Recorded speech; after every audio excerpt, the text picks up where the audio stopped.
Welcome back everyone to Heroes and Villains HQ. Today we're going to check out one of the coolest clone troopers from 2005, the AT-RT driver. Before we open this up, be sure to hit the like, subscribe, and notification buttons down below, but let's jump into the video. Alright, the AT-RT driver, a super unique clone trooper, and the box is really cool as well. You get a look at the character here. He's number 54 in the line. You get a ton of accessories with this, so I'm excited to showcase all of those. On the back here, of course, you have your checklist, description, and a look at the figure and their action feature, in this case, a missile firing blaster. So let's crack this figure open. Alright, this figure's super cool. We're going to put him to the side for a second to take a look at all of these accessories. The first one and biggest one is the missile firing blaster. So this is just the standard clone blaster, but a lot larger. And you could place this on the figure, toss the missile in, and right here is the button. Doesn't come out very fast, but it does shoot the missile decently well.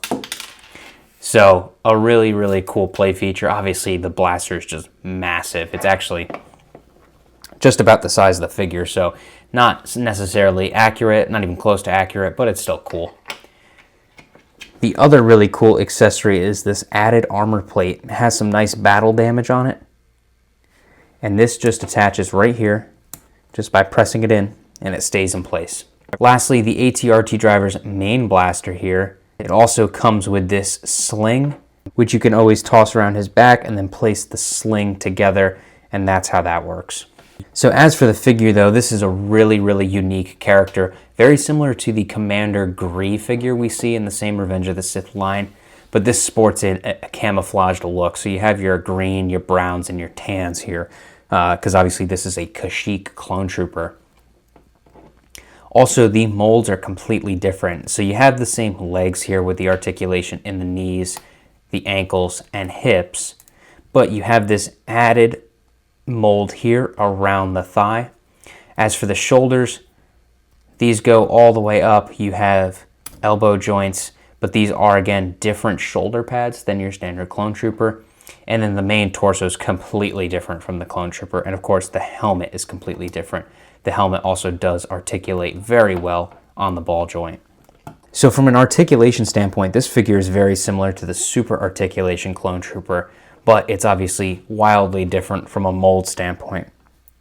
Taking a quick look at the two together, obviously they look like they're a part of the same clone army. However, the molds are different. You have more details on the AT-RT driver, even though you're not sacrificing any articulation, which is really, really great. I also want to call out on the chest here, you do have some red dots. I'm not exactly sure what that is supposed to signify, but it is added detail. And again, this helmet is just really, really awesome. All around, a really cool figure.